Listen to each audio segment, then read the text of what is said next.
Joining us now is Cinque Brath. Good to see you, my dear brother. Jackie Lukeman still, and if Kim comes back, come on back, Kim. There's room for Yeah. everybody up on this joint.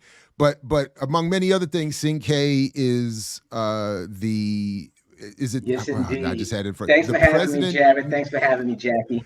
Well, I just wanted to say that you're not only the son of Elombe Brath, the legend himself, and I want you to talk a little bit about him. But you are, and I had the title in front of me just a second ago. But the president and is it the president and CEO or president and I Just forgot the president of exact Elombe title. Brath Foundation. President of the Yeah, Elombe Brath, and I'll put president. the link in the chat. Yeah. So if you would talk to us just briefly, like tell us a little bit Yes. about your father, about the foundation, and the latest work project that you all are involved in. And again, greetings. Okay, so where you want me to start, Jared? That's where. Well, just if you would, let's talk. um, Let's break down like a quick about summary Elombe. of who your father was, so we get an idea of the work that he Mhm. was involved in, that led to, of course, the foundation that commemorates that work and tries to continue that work. But for the few folks that may not be familiar, who was Elombe Brath? Elombe Brath was a Garveyite, a black nationalist, an African internationalist. He also, those were more so his psychological or principal titles, but he was also a artist, a columnist, a cartoonist, illustrator. He was a radio personality. He was a engineer for social political program called Like It Is. Um, he's a co-founder of 4 different organizations, and 2 of them primarily the ones in which he was the president of, African Jazz Art Society and the Patrice Lumumba Coalition, are really legacies that the Elombe Brath Foundation really um, likes to hold, go on to, and remind people of, and keep the understanding of those relationships going. And I mean, really, there's so, oh, he was a community activist. You know what I mean? Mm-hmm. Also, so he wore a lot of titles. I know my man Dr. Burrows is going to be upset, but I don't believe I remember that he was involved with Like It Is. Yeah, yeah, yeah. That would If you remember, explain why. Yeah, go ahead. if you remember, me, you, and Jackie talked about that a little bit. He Did was we? on. Damn, my Yeah, bad. yeah. He was on. Yeah, he was on Like It Is. He knew Gil Noble, and he was really the coordinator for international affairs. And anytime you saw Maurice Bishop or Robert Mugabe, Salmon Joma, where you saw Dr. Haile Geingob, who was prime minister then, now the president in Namibia, Mm. uh, any of these sort of international personalities from Africa and Caribbean, Lambe brought them to the show, um, to get them the exposure, because a lot of what we're talking about at that time, these countries did not have independence, and the whole thing was about the colonialists, the freedom from that. And one of the main things was the media, because again, you did not have all of this podcast, you did not have internet. What you had was basically ABC, NBC, CBS, basically those 3, maybe 2 offshoots of Channel 9 or 11. So, Like It Is at that time, you can have public broadcasting which doesn't have to make a profit. Nowadays, everything they want to make a profit, but it's almost, but Like It Is was this sort of show, just like Tony Brown's Journal, where it wasn't about profit. It was about informing community. And they really held to those sort of things then. So everybody would tune in to Like It Is to find out what's going on. In fact, even though AJAZ is being celebrated, the first organization he co-founded, um, he later co-founded Patrice Lumumba Coalition because he wanted to deal more with the African internationalist issue, colonialism, also inspired by, of course, the legendary Patrice Lumumba. But I go back to that to say is that when you come to Harlem, we have the state office building. There used to be a sign up on all 4 corners of that square, right? Even where the street is named after him, it says African Square if you go there now. But it didn't always say that. It used to say African Liberation Square when it first went up in the 70s. Oh, You see, wow. so but they took Wow. the liberation out of, they basically took it out once Elombe got sick and went into, he hadn't yet expired, but when he went into the nursing home, politicians took the liberation out. So now if you come and you look at those four corners and you see African Square, sounds like some place where you sell goods or mart or Right, things like that, right. but that's signed.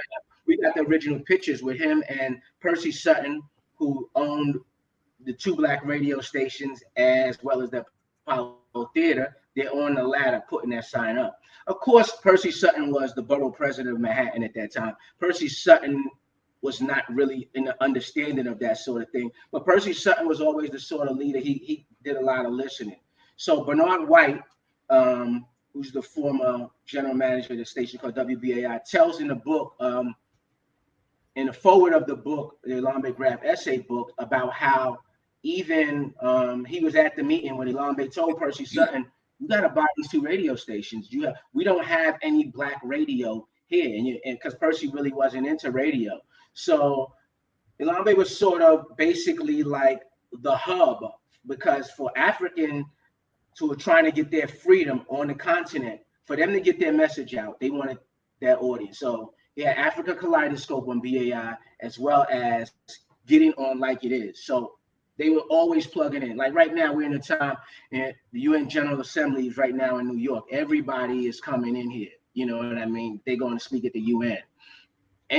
All of those times, I mean, when Elombe was alive, everybody would be contacting him. You know what I mean? All of those, all of the people all of the leaders of these nations, rather, just about if they had something to get off or they wanted to talk about. Now at the UN General Assembly, people were speaking freely. I don't know if people saw what the president of Colombia came on yesterday and how he talked. It reminded me sort of like when Chavez was alive in Venezuela. I mean, he is straight Oh, he talk. sounded like that? I didn't see that. Yeah. Yeah, you didn't have that before. You needed to get what was going on. You was coming to Like It Is to get that off, and so he was basically a magnet for communications, radio, television, newspaper, especially black newspaper. Writing, and we had at that time several black papers in Harlem and Brooklyn, etc. And he would always be writing. They might change a thing or two, put it in another newspaper, basically just to get the message out. People didn't really know what was happening in Namibia. They didn't know that South Africa met Namibia too. They didn't know the relationship between Robert Mugabe and Zimbabwe in 1980, why he waited with South Africa before Nelson Mandela, because they were looking to see before they would make a move. People really didn't understand those relationships and what was happening there. So a lot of times it's best to just bring them on the airways, let them talk about it, and it's sort of funny when you have this, because the relationships, even before he had founded Patrice Lumumba Coalition, the relationship started building with AJAZ, because we have memos from groups in Kenya and Uganda right into African Jazz Art Society saying, hey, we see what you're doing here. We want, we're here in the States. We want to be down with this. We want to help out and we want to support, still letters, the eFirma from long ago, that our foundation holds. Even letters from Marcus Garvey's wife, Amy Garvey, about, hey, Elombe, I trust you with this, So even though at that time AJAZ was started out more as a cultural organization, they were moving into a lot of heavy politics all the time, and there was a lot of things that was happening that was causing that to happen. What a lot of people don't know. Okay, I'm sorry, Jerry, go ahead. No. Go ahead. Finish the thought. Yeah. So what people don't know is that all these relationships have a history. So a lot of times, my uncle Kwame Brathwaite, who is like a world-renowned photojournalist and photographer, who has exhibits that go all across the country, and you can see his capturing of Motown. But it all started because he captured the Grandassa models, and he had those photos out there. There would have never been this relationship with Motown, with Boys to Men, with Stevie Wonder, etc. In fact, not even when we talk about music, they would not have even been in a relationship with Muhammad Ali. For anybody who's read Jonathan Egg's book Ali, you see some photographs from my uncle in there. You see a letter in there from my father when he was still Cecil Brathwaite and Ali was still Cassius Clay. Wow. Because they had a falling out at the time. Because oftentimes when Ali would go around, he was Cassius Clay, before he had really gotten with Malcolm, everything that he did with other black boxers would be negative. He would say they were ugly. It would be comments that he would make about their maybe their prognathis or a jaw like a gorilla or things. These basically African features, you know what I'm saying? We're going basically against what we're doing. So basically, what happened at the time, my father wrote a letter to the Chicago Defender, Bass and Cassius Clay. And Ali was taken aback by it. He was telling him like, "Yo, we are the defenders of the Black is Beautiful movement. You know, you're not gonna keep going around saying and doing this sort of thing." And you know, even a journalist who wrote the book, Jonathan Egg, a white guy, he was surprised in his research of Ali that no one else in the Black community was making the inference or saying anything about what Ali was doing when he fought black boxers. But of course, my father and Ali made up. And so when people see a lot of the pictures that my uncle took, my uncle or father could not have afforded to go to Zaire at that time. That was an overture, olive branch from Ali. Like, let's make this up, you know. And plus, Ali's becoming more conscious anyway, you know. He's becoming more conscious, and you know, we all know that he never really stopped doing that sort of thing. You know, Joe Frazier sort of embodied a lot of that.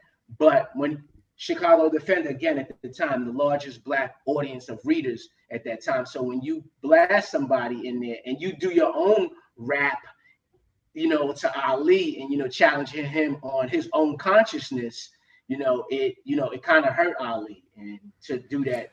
As I said, Ali paid for my father and uncle to come out there.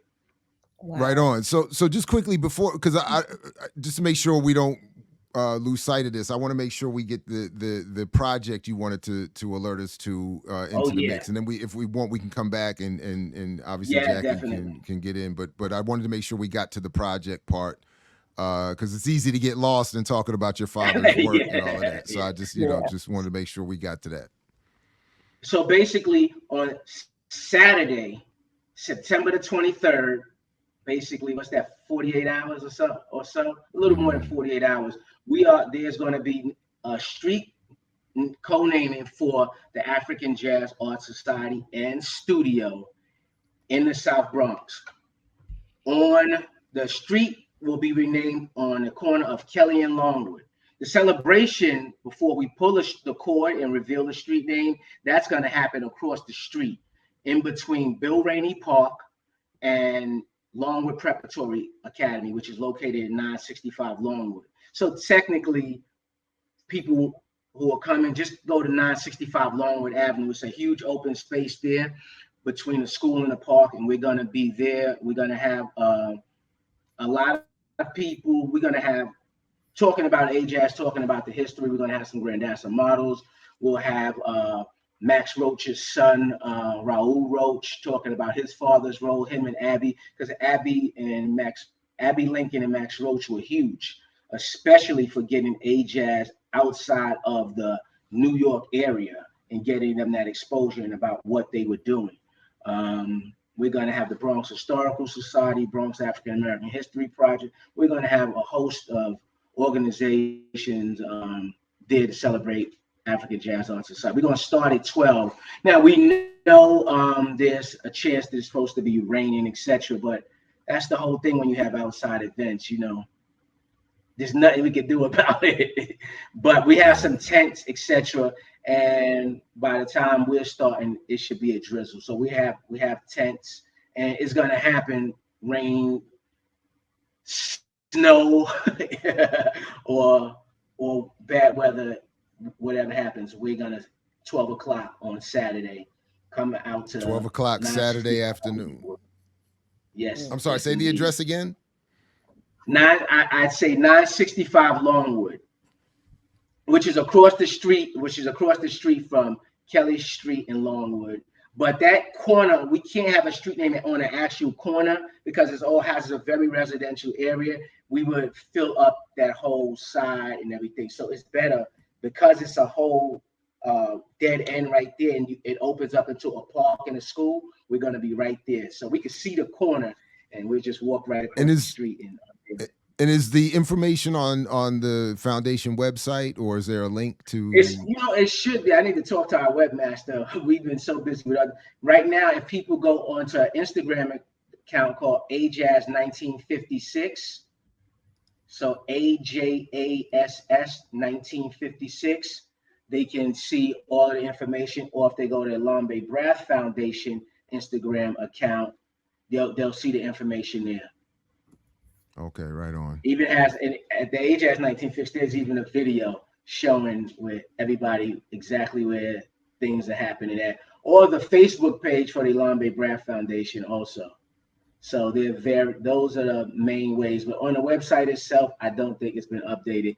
Our webmaster is busy doing a lot of other events. I don't think people don't realize sometimes how much work it goes into having a street name. And behind the scenes, there's a lot that goes into that. So we're gonna have this celebration. It's gonna be historical, and a lot of times when these things happen, Jared, we hear so much information. When Amina Baraka called me when she heard about it, because Amina Baraka was a part of on the AJazz scene. She was at all the shows. She said that's how she first heard Freedom Suite, met Abby and Max Roach. Because AJazz, what's not really realized is that the African Jazz Art Society and Studio is actually the first Black Arts Movement organization. AJazz are actually the pioneers of the Black Arts Movement. AJazz was founded in 1956, but I'm not pushing back the Black Arts Movement timeline to 56, but I am pushing it back to 61, not 66. And even Amina Baraka will tell you this. She said there's a lot that hasn't been properly recorded about the history of that. And she's supposed to be speaking also, sadly, but I just got a text from her because of some circulation issues. She probably is not going to be able to make it. But we had a nice long conversation about Paul Robeson and AJazz and the foundation of everything, which really took place in Harlem. The Bronx prepped us and gave AJazz the swagger. Because you have to think about it. At that time, jazz was like what hip hop is, Jared. We mix what I like with all jazz music, all jazz artists, because that is the time, that is the era of jazz, where especially whether it's bebop, you got the Sunrise coming doing their thing, you got John Coltrane, and this was the crowd that you wanted to be in. This was the in crowd, So once you already have that name and all that, so when you start to change and do other things, people take to that, and they respond to that. Even if you're going more nationalistic, because if you look at the evolution of AJazz, you'll see initially they were in tuxedos. They were in the classic where you have basically the co-founders and founding members and the early ones. You see they're dressed, and you see over time you start to see the dashikis coming into play. Because let me go back for a second. AJazz had a few components. AJazz had the repertory theater, and it was directed by Frank Adu. AJazz had, of course, the Grandassa Models, which were really like their own self-contained organization. And then AJazz had the AJazz Griots with poetry. And they were doing all of this by 62. That's all what we're talking about when we talk about the Black Arts Movement. Mm-hmm. But really it would really be better understood that way. But what happened was by the time 75 rolled around, my father co-founded Patrice Lumumba Coalition, organization, because what all of the stuff that AJazz was doing was getting so international, their reach, their contacts. My father had just gotten the Côte de Chivalry from Sekou Touré, which is like the Purple Heart, So you couldn't still Wow. have this organization as your primary thing. This you bet in a cultural thing like jazz and keeping jazz black as an African art form. You have to expand out and do other things. So they didn't totally leave it, but it wasn't the emphasis anymore. So that's how come I think a lot So of people don't really understand that AJazz is the first Black arts organization. They That's really just pioneered all of that nationalistic things and all of that. I mean, we have Jackie, did letters. you I want to could jump show in? you a Because letter. Cinque, real quick, I'm sorry to Yeah, cut you off, sorry, but I Jackie. wanted Go to let ahead. Jackie jump in because we do have to. We unfortunately running out a little bit of time here, so I wanted to we got Yeah, to unfortunately keep it moving a little bit. Sorry about that, Jackie. Go yeah. ahead, sir. I love talking to Cinque because I just like listening to all of this amazing history and the show like it is probably did a lot to cause me to think about what is going on with our people around the world because I was brought up hmm in this same media propaganda environment that everybody else was. So of course we don't care about what goes on outside of the borders of America, right? And I think right. if I'm remembering correctly, like it is was the first time I heard of or saw Maurice Bishop and knew that there was a place called Grenada. And it was because of my mom because she watched it. I mean, we watched Tony Brown's Journal together and all this kind of stuff and so it's that kind of level of journalism focusing on international African affairs that I that helped me get to kind of where I am. Do you see the imprint of that on anything else on that scale in the I know not in the corporate media landscape, Right. but in the independent media landscape today? Well, Jackie, I definitely see because as you talked about, we're talking about public access um, television where you can. The goal is to educate the public. The goal is Mhm. not to entertain. Nowadays, everything is about the entertaining. Even what people are doing now, like Black Power Media is, I say, in the line of like it is. You just come in to bring people the truth. You're not. I mean, you can cover popular culture because, of course, you have to. But you're not. Your goal is not to be entertained. It's not the morning show. You know, like in New York, you have these personalities where their main thing, you might get some education or learn about something, but their main thing is to entertain, and more sensationalism. So I would say that most of, even with the change in technology, people are still doing the low ebb stuff. You know what I mean? The low vibration sort of reporting, the sort of Mhm. attention, they're still doing that. But there definitely are a lot of progressive, well, not a lot, but there are a number of progressive. I mean, look, Black Power Media has about 12 different everybody on Black Power Media is conscious, you know what I mean? So everybody doesn't agree. Everybody has their own uh, understanding of thing. You might have somebody who's more hardcore Pan-Africanist than somebody who's more hardcore socialist. You know what I mean? They're all sort of, everybody has some degree of them. You know what I mean? It's all a Mhm. spectrum, but all different personalities you bring in, and it's a serious dialogue. And that's really what public access was about. It wasn't about the entertainment. And now, even if you see what's replaced like it is, it's not nothing like it is. It's really Yeah. more so a soft, low end cultural thing. Really, they're not going to go outside of any democratic politics or things Mm. like that. I mean, they probably call the DNC to say if it's okay to talk about something, that sort of thing. But yeah, so that's so. I mean, I do it spurred people like Milton Alamati, like it is, his Black Star newspaper.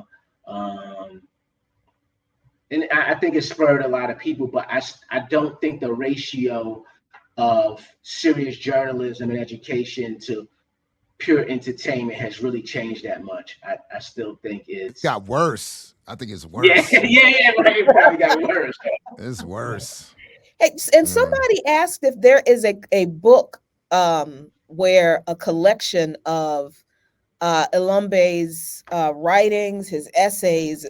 People want that. And I would add to that, where is the audio and video catalog of all them?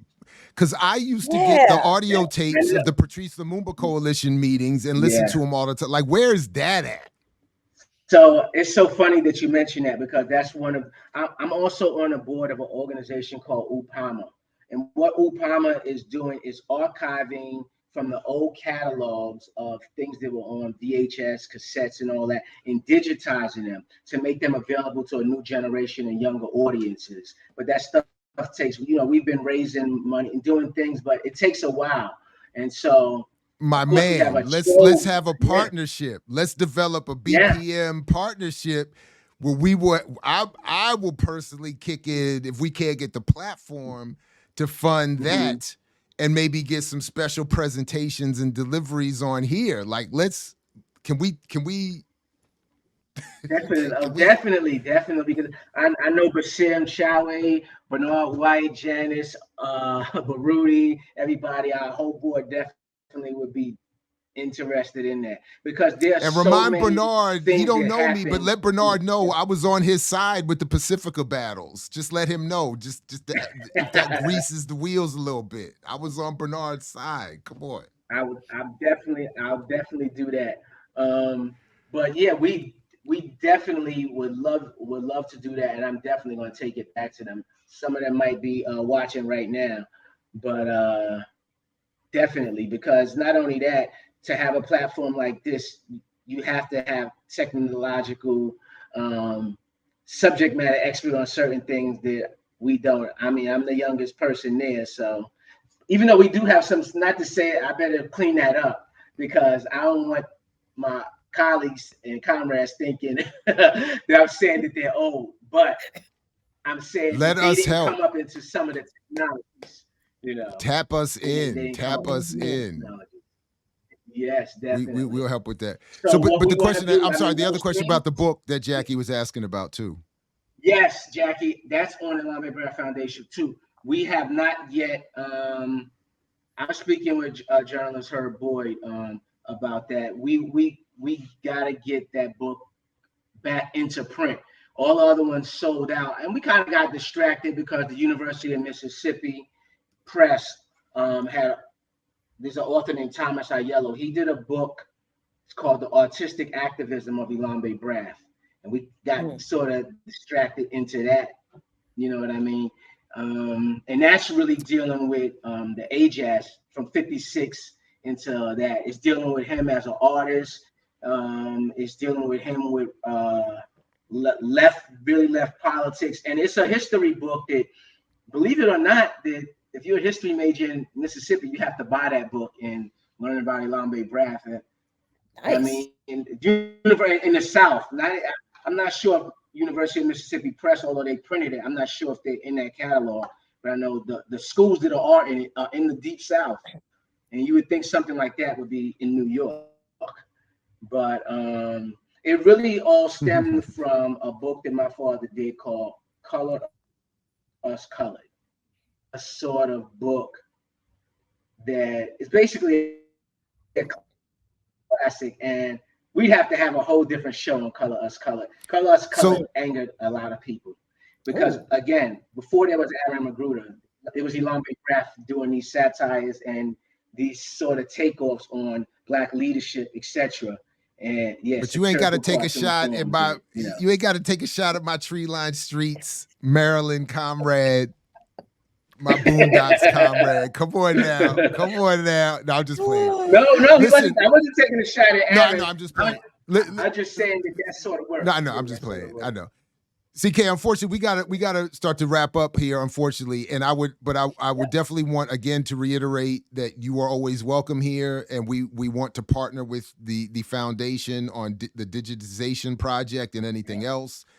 Please tap us in as a platform and let's build again. And thank you for alerting us. And again, 12 p.m. Saturday. 12 p.m. Saturday. I have to show Jackie and you my shirt though. You see this go shirt ahead. here? Can you see it? I can't. Hold on. Let me give you the. Oh, No, we got you. We got you. There's my father. I'm on my uncle's lap. wow. That's my Uncle Kwame. Wow. And that's me, and that's my father. So That is beautiful. Right on. Right on. You know, when it comes to AJazz, I've been sitting with the co-founders a long time, and so I picked up a lot of the history that it probably is not covered as much, you know, or to the extent of it. So I just wanted to share this shirt and that photo, what that's about. Since neither of them are here and will be here to see this day. Actually, most of the AJazz members are deceased at this time. You know, but there is one. He wasn't there initially when it started in the Bronx, but he is part of Harlem. That's Ernest Baxter, and he'll be on hand. Thank you so much for carrying on this legacy and this history. Thank you so much. Yes, indeed. Thank you very much, Cinque. Appreciate you keeping us in the loop. And please Jackie, come back. Somebody got to do it. Definitely, Jared. Thanks for having me.